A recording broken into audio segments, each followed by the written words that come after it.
Բարև ձեզ, հարցազրույցի տաղավարում այսօր զրուցելու եմ արտակարգ դեսպանորդ Վարդան Հակոբյանի հետ, շնորհակալ եմ պարոն Հակոբյան հրավերս ընդունելու համար, խոսելու ենք Հայաստանի շուրջ ստեղծված անվտանգային միջավայրից ու նաև տարածաշրջանային մարտահրավերներից եւ սկսենք աղքի հայտարարությունից, լրագրողների հետ ճեպազրույցում նա անդրադարձել է սահմանին հնչող կրակոցներին, ասել, որ եթե Հայաստանի անվտանգության հետ կապված մտահոգություններ լինեն, մեջբերումը բառացի չի, իրենք կկիսվեն դրանցով հանրության հետ եւ պնդել է, որ Հայաստանը շարունակում է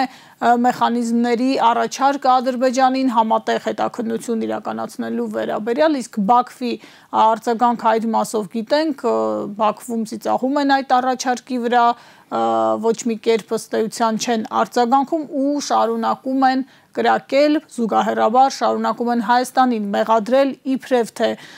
հրադադարը խախտելու մեջ արդեն ոչ միայն Սյունիքում, այլև Տավուշի ուղղությամբ։ Նախ գնահատեք ընդհանուր ֆոնը, այսպես փորձելով վախի մթնոլորտում պահել սահմանամերձ բնակավայրերի բնակիչներին Ադրբեջանը ինչ խնդիր է լուծում եւ Հայաստանի իշխանությունների արձագանքը արդյոք համարժեք է դրան։ Ադրբեջանը ընդամենը փորձում է համապատասխան իրավիճակին իր քաղաքականությունը շարունակել։ Այսինքն նպատակները, ռազմավարությունը, ամեն ինչը հայտնի է մեզ,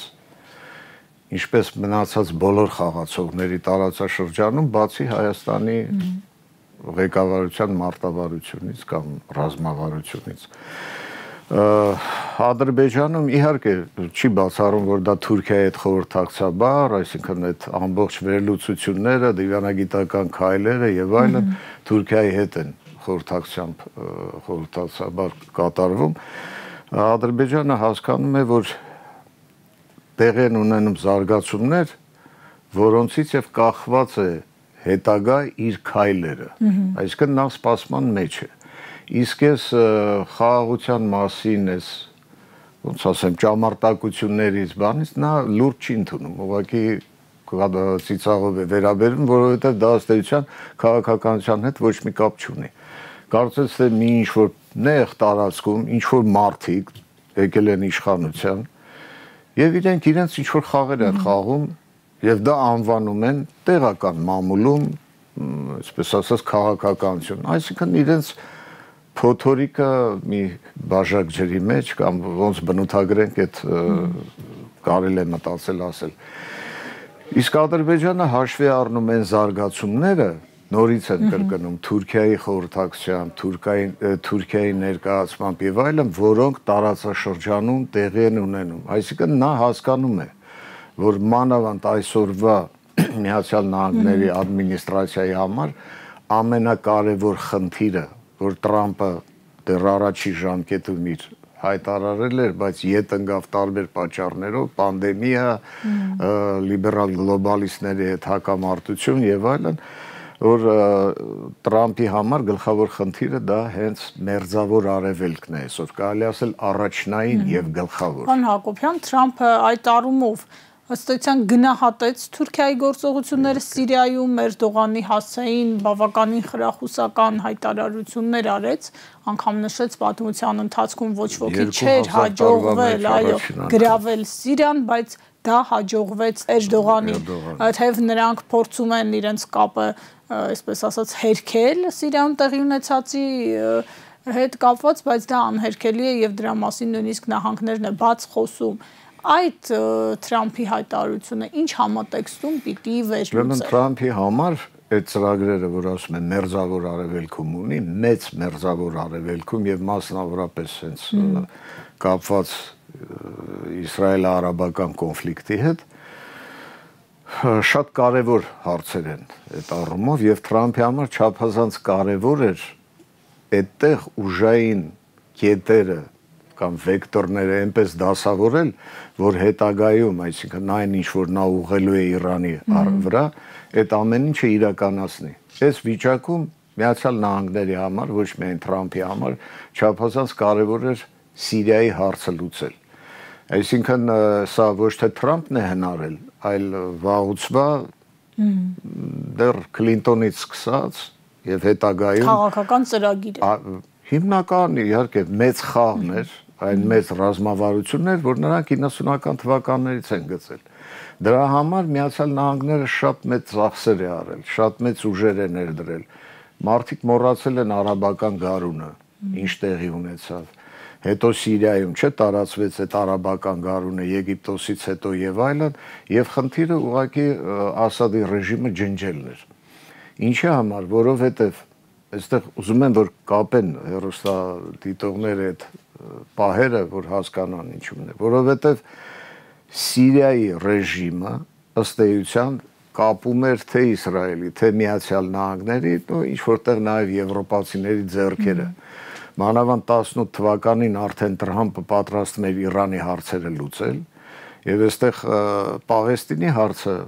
կոնկրետ մի փոքր, այսպես ասած, հարց է, ճիշտ է, շատ կարեւոր, բայց հիմնականը Իրանն էր։ Եվ Սիրիան խանգարում էր այդ հարցում, այսպես նստած էր այդ ամեն ճանապարհին։ Սիրիան խանգարում էր նաեւ Թուրքիային։ Սիրիան խանգարում էր ինչ որտեղ, ինչպես ասեցի, նաեւ Եվրոպային։ Հիմա այդ մեկ, երկրորդը, երբ որ Սիրիայում սկսվեց այդ ամեն ինչը 15 թվականին, 14 թվականին արդեն Ռուսաստանը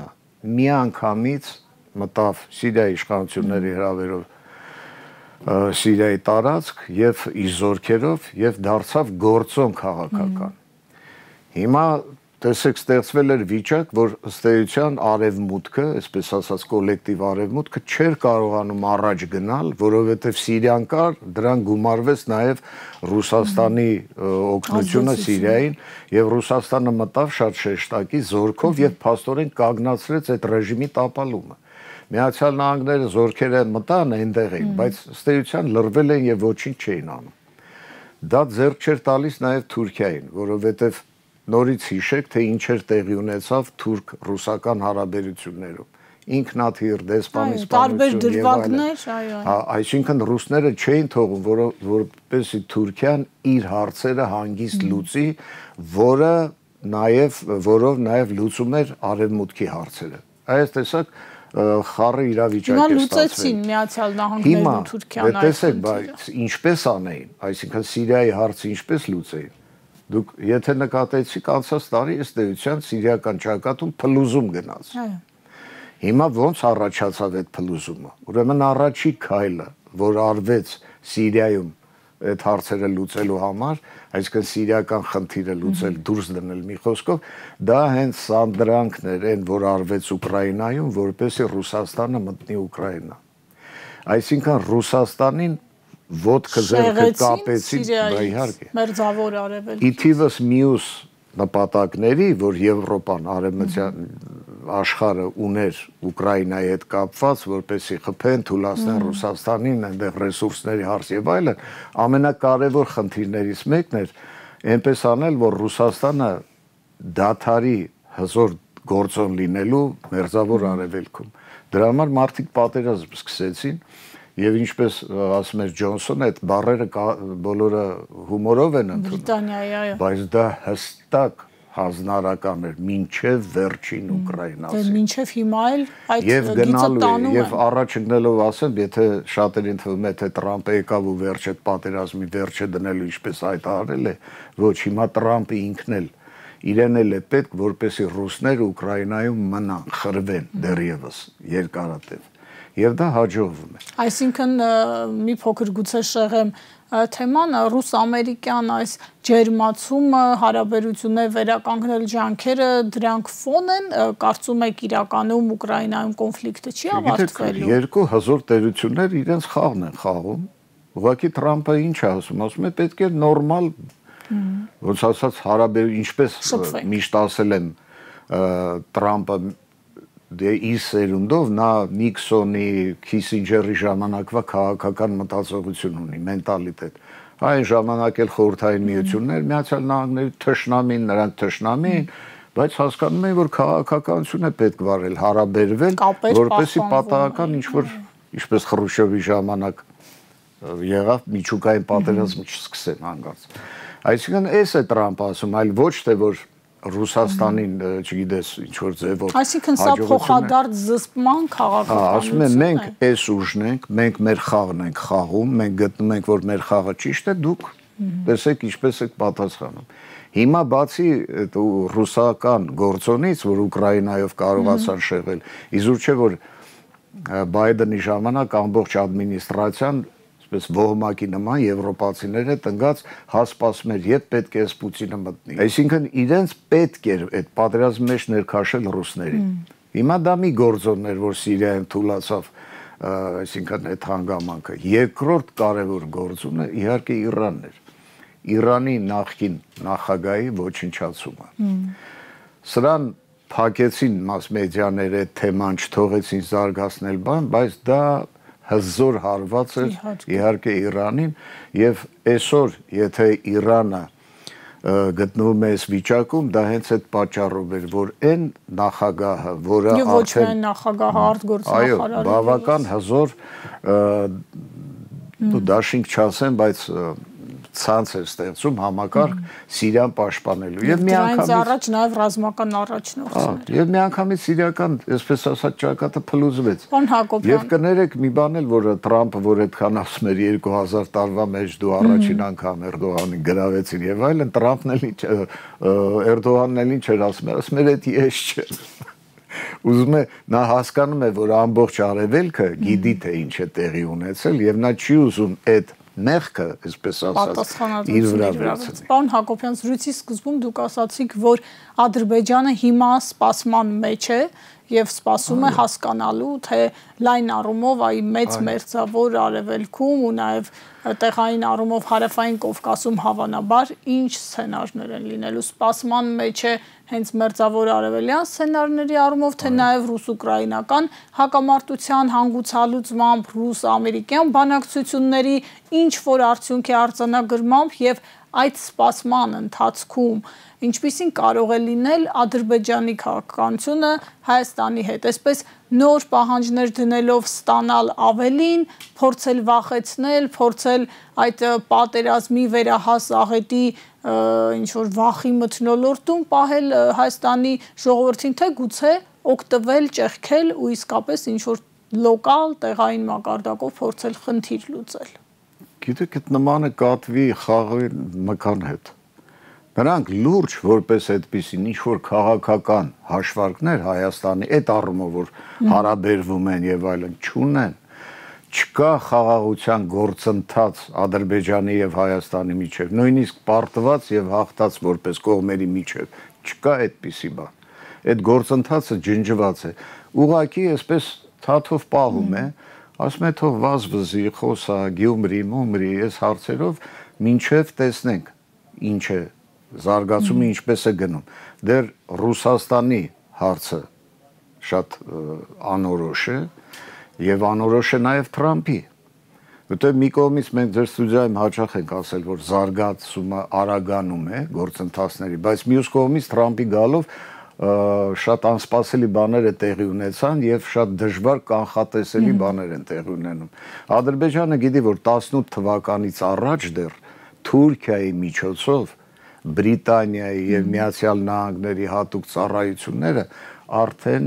կանխագծել էին Ադրբեջանի դերն ու տեղը Իրանի հետ կոնֆլիկտում։ Այսինքն Թուրքիան ՆԱՏՕ-ի անդամ է եւ Թուրքիայի միջոցով իհարկե հատուկ ծառայությունները անմիջական։ Քանի անգամ կենտրոնական հետախուզության վարչության պետը եկավ տարածաշրջան Հայաստան եւ այլն կամ Միացյալ Նահանգների մի վեցի Այստեղ Ադրբեջանի այդ պլատֆորմի դերը, այսինքն որ կա Իրանի հարցերը լուծելու համար, կարևոր է եւ ոչ միայն արևմուտքի, այլ այսինքն դրանք նույնն են այդ առումով Իսրայելի համար։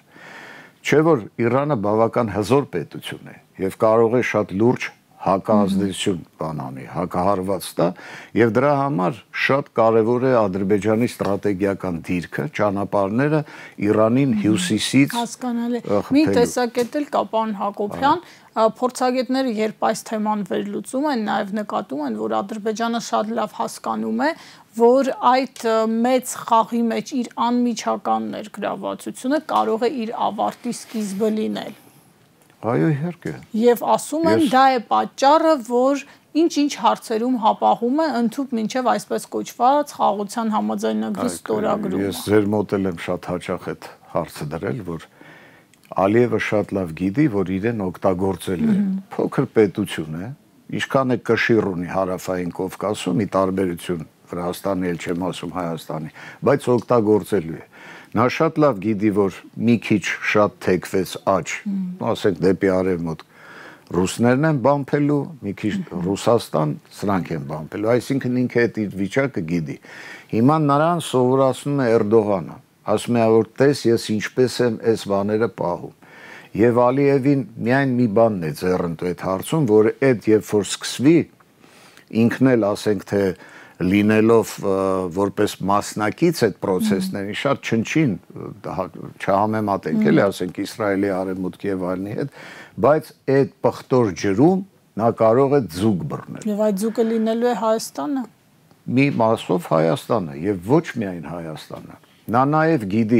Էրդողանը նրան սովորացրել է, որ կարող են քեզ շատ ճնշում բանացնել, որպեսզի քեզ հակառուսական բանով էլ ուղղացել։ Հիմա երբ որ Թրամփն է եկել, արդեն այդտեղ մի քիչ ըստ ի տարբերություն լիբերալ գլոբալիստների այդքան հակառուսականության վրա շեշտ չեն դնի։ Բայց բոլոր դեպքերում Ալիևը որպես պետության ղեկավար, որպես իր երկրի շահերի մասին մտածող եւ իր շահերի իհարկե եւ լինելով քաղաքական լուրջ մտածող էլի մարդը մտածում է խորհուրդներն են լսում։ Հա, դրա համար ինչպես ասենք ռուսներն են այս մեր ղեկավարությանն այսպես պահում հլա որ մնա թող հանգիստ ինչա լինում մինչև օրը կգա թե մենք ինչ ենք անելու։ Բոլորը շատ լավ գիտեն որ Հայաստանը ինքը ոչ մի հատ չի լուծում, որ Հայաստանը արտաքին քաղաքականություն չունի, այսինքն այդ պարզ է։ Հայաստանի ղեկավարության հիմնական ֆունկցիան է ժողովրդի աչքերին թոս փչել։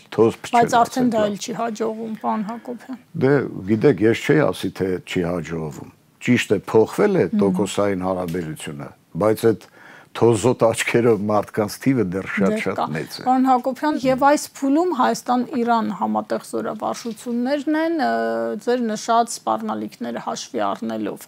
Այդ զորավարժությունները ինչ նշանակություն են ստանում եւ ինչն է հետաքրքիր, որ տևական ժամանակ կար իրանական կողմից առաջարկ համատեղ զորավարժությունների անցկացման եւ Հայաստանի իշխանությունը միայն փաստացի ստացվում է թե նոր է համաձայնել դրանց։ Ես չեմ կարծում, որ դա լուրջ բան է Հայաստանի կողմից, այսինքն դա ընկալելի կլիներ, երբ որ դեռ 22 թվականից, 20 թվականից ընդհանրապես, երբ որ Իրանի հետ որոշակի քաղաքական դիրքորոշումների կոնցեպցիա լիներ, երբ որ մենք գիտենք, որ դա անհնարին է, մենք գիտենք, որ սրանք Իրանի հետ նույն խաղն են խաղում ինչ-որտեղ, ինչ-որ Ռուսաստանի, որովհետև իրենք չեն այդ ամեն ինչը որոշողը ու տերը, հասկանալի է այդ ամեն ինչի։ Կան, այսպես ասած, կուրատորներ, որոնք ասում են, սրանք էլ անում են։ Ձևի համար ես դա լուրջ չեմ կարող ընդունել։ Գուցե իրանցիք շատ են պնդել, փորձում են ինչ-որ ձևով, ինչ-որ բան ստանալ, ինչպես ասենք ռուսները կապանում այդ գլխավոր հյուպատոսյան հարցը դեռ լուծված չէ, այո։ Եվ քանի որ մեր ղեկավարությունը քաղաքական շատ խելացի է եւ բոլորին կարող է ֆռացնել, այս մոտեցումն է այդ ամեն ինչի նկատմամբ։ Դրա տակ ես զորավարժություն ասել։ Այսինքն ժեստ եք դիտարկում զուտ Իրանի պնդումների։ Հիմա գիտեք դրանից կարող է օգտվի օրինակ Ալիևը։ Հա, տեսնում եք Հայաստանը ինչ բաներ ունի, Իրանի հետ դաշնակցելու է։ Բայց զսպող դեր չի կատարի այդ փաստն ինքնին Ադրբեջանին։ Որն է դրա ուժը։ Իրանական գործոնը ամեն դեպքում ինչ որ ուղերձ չի հողում։ Իրանական գործոնը սրանք համաձայնվեն, չհամաձայնվեն միշտ լինելու է։ Այսինքն հույս դնել թե սրանք փոխել են իրենց դիրքորոշումը, այսինքն Իրանի հետ դաշնակցում են, Ռուսաստանի հետ կդաշնակցեն, որպեսզի պաշտպանեն իրենց ինքնիշխանությունը, դա կհասկանայի, բայց դա չկա։ Այդ բանը գոյություն չունի, սա ուղղակի նորից այդ թոս փչելու տարբերակն է եւ ես չեմ կարող սա լուրջ ընդունել։ Այսինքն ոչինչ չի համոզի, որ դրա տակ լուրջ բան կա։ Հիմա դու գնում ես վերջի պահին լիբերալ գլոբալ ադմինիստրացիայի հետ գլոբալիստների Միացյալ Նահանգների ինչ որ բան է ստորագրում ռազմավարական։ Դրա մասին հիմա ով է հիշում, Թրամփը հիշում է։ Գիտեք, մեր հասարակության իրենք էլ արդեն չեն հիշում։ Օրը անցավ, մյուս օրը ոչինչ չեն հիշում։ Ոչինչ։ Այսօր էս եղավ, չեն հիշի, մյուս օր, բայց հակառակորդները, ճնշող ուժերը, արտակի եւ այլն ամեն ինչ հիշում են։ Նրանք դրա համար էլ դա արել են, որ երբ որ պետք լինի ականջից քաշեն։ Այսինքն այդ հարցը, պարոն Հակոբյան, երբ որ պետք լինի այդ պահը ձեր կարծիքով, երբ է հասունանալու եւ հասունանալու է արդյոք։ Այնքան դժվար հարց եք տալիս։ Հիմա, այսինքն նպատակը կա եւ շատ մեծ գործ է արվել, որպեսզի այդ պահը հասունանա։ Եթե նկատի ունեք Միացյալ Նահանգներ, Իրան, Չէ, ես նկատի ունեմ Հայաստանի իշխանության ապագան, որովհետեւ ձեր խոսքի ընթացքում դուք ասացիք, որ դեռ Նիկոլ Փաշինյանին էլ են թողնում, մինչև այդ մեծ, այսպես ասած, խաղը ավարտվի, հասկանան ինչ են անում։ Այդ պահը գալու է։ Այդ խաղը ավարտվեց, ինչ է նշանակում։ Իր ապագայի մասով, իշխանության։ Ինչ է նշանակում խաղը ավարտել։ Դա երկու տարբերակ կա։ Եթե որ դուք ասում եք փոխվել է ժողովուրդը եւ այլն, իսկապես փոխվի, եւ ինքը ժողովուրդը եւ դա կլիներ մեր ինքնիշխանության ինչ որտեղ հաստատում, վերահաստատում, ժողովուրդը ինքը այդ հարցը լուծեր, դա ամենալավ մեր համար տարբերակը կլիներ։ Բայց քանի որ այս մարդուն շատ արտաքին ուժեր են պահում եւ ներքին նույնպես, ուղղակի պահում են, ոչ թե ինքն է խնդիրը, ոչ թե դժվար իրեն հեռացնելն է, այլ այդ ուժերը թույլ չեն տալիս, որտեղ այդ ուժերին հիմա դեռ ձեռնտու չի։ Դեռ խնդիր ունի լուծելու։ Ինչպես։ Դեռ խնդիր ունի լուծելու։ Հա իհարկե, եթե ես պատկերացրեք, մի հատ գլխացավանք ունեմ Ադրբեջան, մի հատ գլխացավանք ունեմ Իրան, բան հիմա Հայաստանն էլ սկսի ինքնուրույնություն խաղալ, Վրաստանից օրինակ վերցնի, արդեն շատ բարդություններ է առաջանում։ Այսինքն արտաքին ուժի համար դա կարևոր հանգամանք է, քան որ սուս վերնգի տեղդ քեզ օբյեկտ են տվել, վերակացուի նման այդ օբյեկտը հսկի, արտաքին բան հարցերի հետ իրավունք չունես, ժողովրդի աչքին թոս փչի, մինչև մենք կասենք ինչ անես։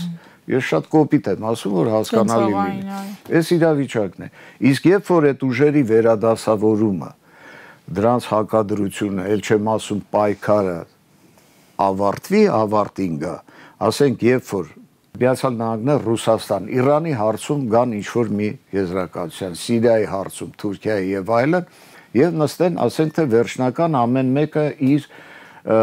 ուժերի սահմանը գծելու։ Այդ ժամանակ այդտեղ մի հատ ինչ-որ Վրաստան է, Հայաստան, Ադրբեջան, կասեն այսպես պետք է լինի։ Այդ ժամանակ կլինի։ Հիմա Թրամփը արագացնում է այդ process-ը։ Օրինակի համար ասեմ, որ տեսեք 1920 թվականին 21 նույն վիճակում էր։ Այցուգարները շատ են տանում։ Հա, նույն է ձևի իշխանություն, բոլշևիկները, Ռևկոմը Հայաստանի, որը ոչինչով չէր բան անում, բացի այդ տուրքերը տնտեսական ինչ-որ հարցեր, հարկ վճարող է հերոս։ Եվ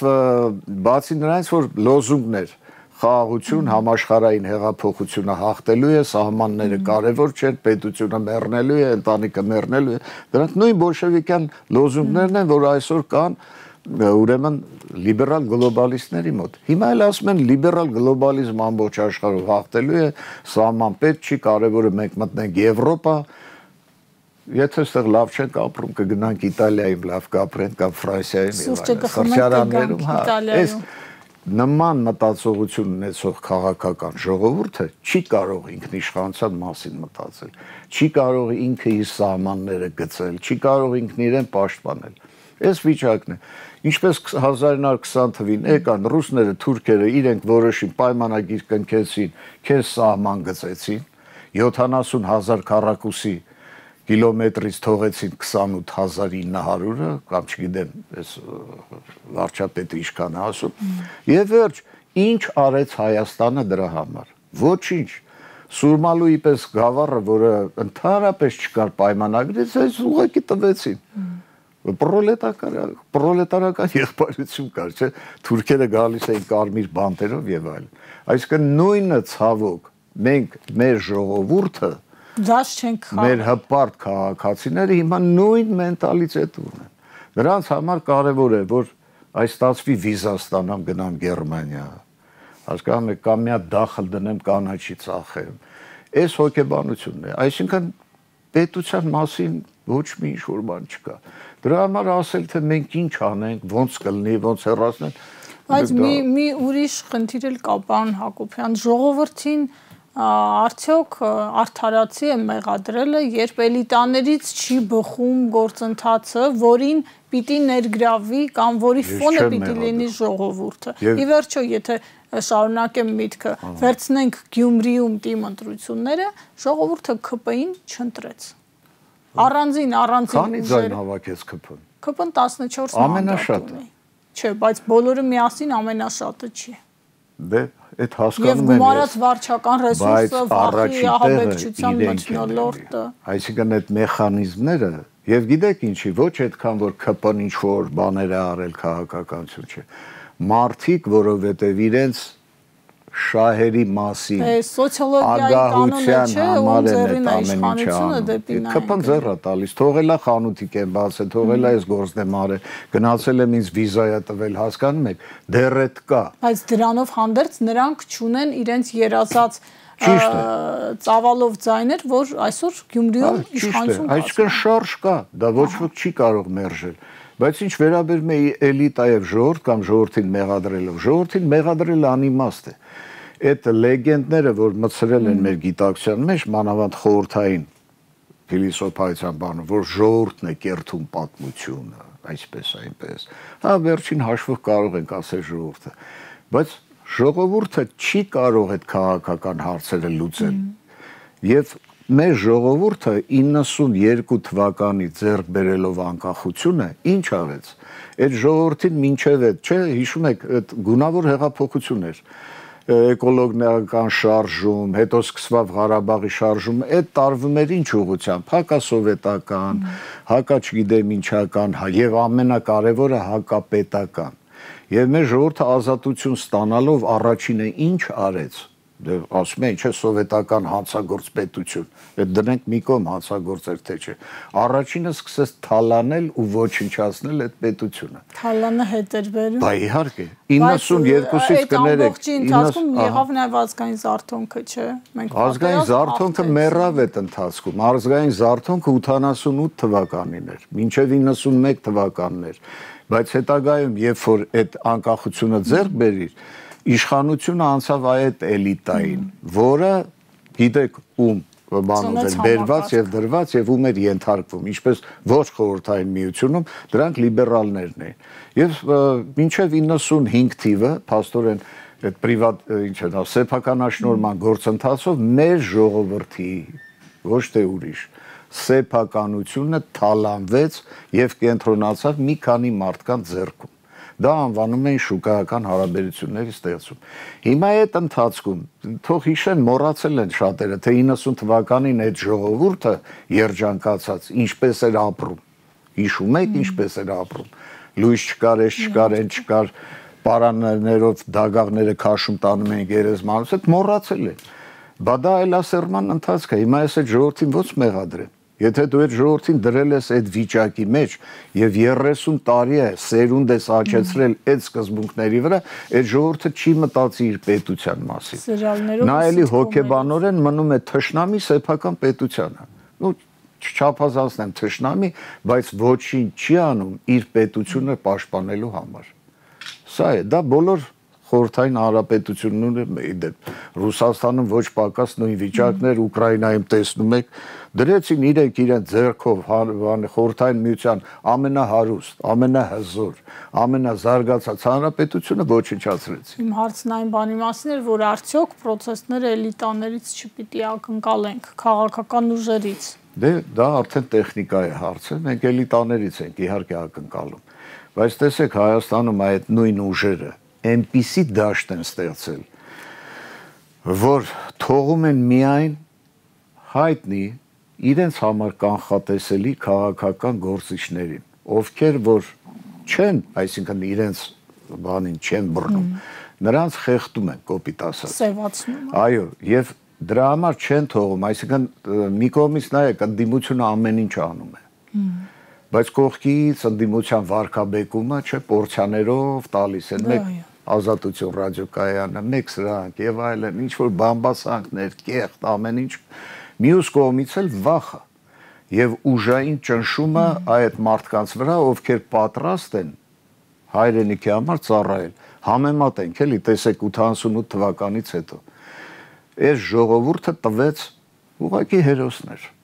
Մարդիկ, որոնք նվիրված էին իրենց ազգին, իրենց նոր պետությանը անկախ։ Այդ մարդիկ բանակ կառուցեցին, այս արին, այն արին, Ղարաբաղ ազատագրեցին։ Քիչ այդ մարդիկ վերացան։